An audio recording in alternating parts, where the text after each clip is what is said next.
Assalamualaikum warahmatullahi wabarakatuh. Berjumpa kembali bersama saya Eko di channel Giarta Production, tempat kumpulnya petani masa kini. Rekan-rekan semua, memasuki musim tanam yang kedua, tidak ada salahnya kita mengupas lagi rahasia bagaimana padi ini bisa maksimal dari semenjak benih ditanam sampai dengan panennya.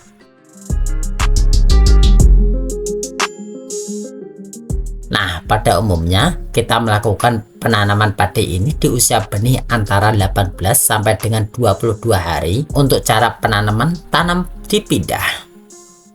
Tapi kalau menggunakan sistem tabela atau tanam benih langsung, metodenya berbeda lagi karena benihnya langsung ditanam di areal persawahan kita ya. Dari sekian lama kita berbudidaya tanaman padi ini, tentu beberapa faktor sudah menjadi pembelajaran bagi kita semua kan, mulai dari pupuk yang diperlukan oleh tanaman padi, metode jarak yang kita gunakan dalam menanam, hingga irigasinya.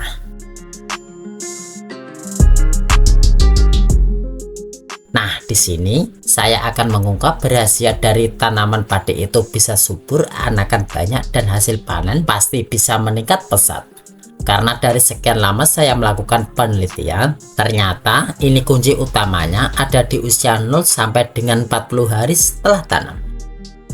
Pada usia 0 sampai 40 hari ini, target yang kita ingin capai harus terwujud agar panennya bisa sempurna ya. Karena serangan hama dan penyakit dimulai dari usia ini. Begitu juga dengan jenis-jenis pupuk yang akan kita gunakan, semuanya banyak diserap oleh tanaman di usia ini ya.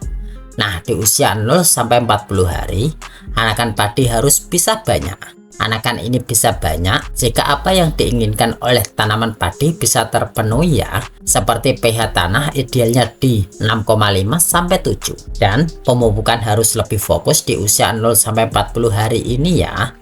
Penggunaan pupuk organik atau kimia seperti urea, Ponska, ZA, KCl, dan unsur hara mikro seperti silika, zinc, dan boron harus dilakukan di usia ini. Karena rata-rata pupuk yang kita berikan masih memerlukan penguraian oleh bakteri untuk diserap oleh tanaman. Jika diberikan di usia lebih tua, yang diserap oleh tanaman tinggal sedikit ya. Nah, hama dan penyakit seperti kresek, hama daun, busuk batang, dan virus kerdil batang semuanya menyerang di usia 0 sampai 40 hari ini. Maka dari itu, pencegahan dan pengendalian di awal sangatlah penting ya. Lakukan sterilisasi dan pengendalian hama sejak awal untuk meningkatkan imunitas tanaman dan mencegah serangan lebih lanjut. Jadi, mulai dari 0 sampai 40 hari, perhatikan pH tanah, pemupukan, dan pengendalian hama serta penyakit. Saya yakin anakan akan banyak, batang keras, daun tebal, dan bulirnya bagus. Ketika semua unsur hara tercukupi, tidak ada cerita ada anakan yang tidak produktif. Metode 0 sampai 40 hari ini sudah terbukti meningkatkan hasil panen ya.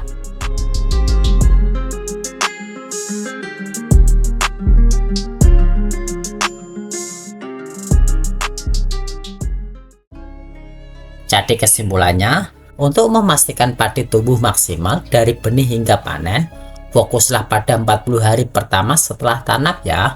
Pada periode ini, padi membutuhkan perhatian khusus terhadap pH tanah, pemupukan, dan pengendalian hama serta penyakit. Gunakan pupuk organik dan kimia seperti urea, Ponska, ZA, KCl, serta unsur hara mikro seperti silika, zinc, dan boron pada 40 hari pertama. Pupuk ini lebih efektif diserap tanaman pada periode ini ya. Untuk serangan hama dan penyakit seperti kresek, hawar daun, busuk batang, dan virus kerdil batang terjadi juga pada usia 0 sampai 40 hari. Sehingga pencegahan dari awal-awal sangatlah penting ya. Dengan menerapkan metode ini, anakan padi akan banyak, batang kuat, daun tebal, dan bulir padi akan tumbuh bagus yang pada akhirnya meningkatkan hasil panen. Saya kira begitu saja ulasan kita hari ini ya. Semoga pandangan, pendampingan, dan arahan yang saya sampaikan bisa diterapkan dan membuahkan hasil yang lebih maksimal. Sampai jumpa di video berikutnya. Saya Eko, terima kasih sudah menonton hingga akhir. Dan salam sukses petani Indonesia.